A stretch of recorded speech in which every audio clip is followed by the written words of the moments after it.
సరే, నాతో కలిసి చెప్పండి, నేను చదువుతున్నా.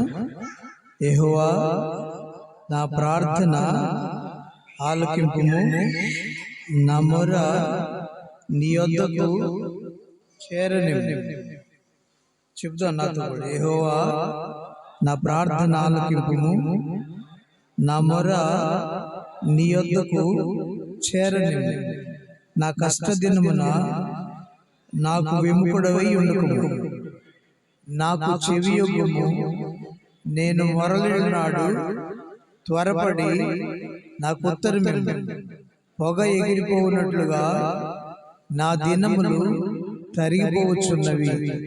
పొయ్యిలోనిది కాలిపోయినట్లు నా ఎముకలు కాలిపోయి ఉన్నవి. ఎండదెబ్బకు వాడిన గడ్డి వలె నా హృదయము వాడిపోయి ఉన్నది. భోజనము చేయుటకే నేను మరిచిపోవచ్చున్నాను. నా మూల్గుల శబ్దం వలన నా ఎముకలు నా దేహమునకు అంటుకొని పోయినవి. నేను అడవిలోని గూడబాతును పోలి ఉన్నాను. పాడైన స్థలములోని పగిడి కంటి వలెనున్నాను.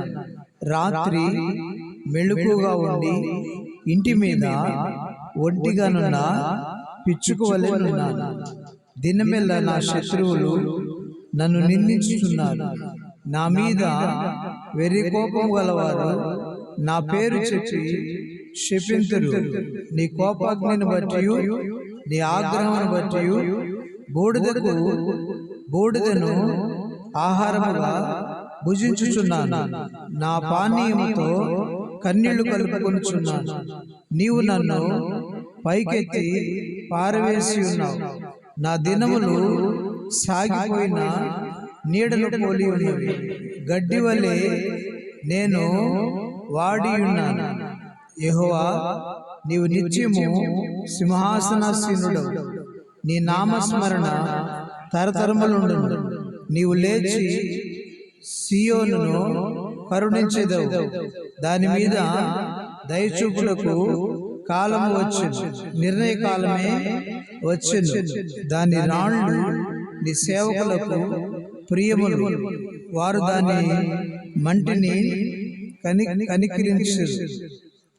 కనికరించుదురు. అప్పుడు అన్యులు యెహోవా నామమునకును భూజనులందరూ నీ మహిమకును భయపడెదరు. ఏలయనగా యెహోవా సియోనును కట్టియున్నాడు. ఆయన తన మహిమతో ప్రత్యక్షమాయెను. ఆయన దిక్కులేని దరిద్రుల ప్రార్థన నిరాకరింపక వారి ప్రార్థన వైపు తిరిగి ఉన్నాడు. యెహోవాను సేవించుటకై జనములను రాజ్యములను కూర్చబడుదురు. మనుషులు సియోనులో యెహోవాను నామఘనతను, యెరూషలేములో ఆయన స్తోత్రమును ప్రకటించునట్లు చెరసాలలో ఉన్నవారి మూల్గులు వినుటకును, చావునకు విధింపబడిన వారిని విడిపించుటకును ఆయన తన ఉన్నతమైన పరిశుద్ధాలయం నుండి వంగి చూచెననియు, ఆకాశం నుండి భూమిని దృష్టించెననియు వచ్చుతరము తెలుసుకున్నట్లుగా ఇది రాయబడవలెను. సృజింపబడబో జనము యెహోవాను స్తుతించును. నేను ప్రమాణము చేయుచుండగా ఆయన నా బలము కృంగజేసి నా దినములు కొద్దిపరిచెను.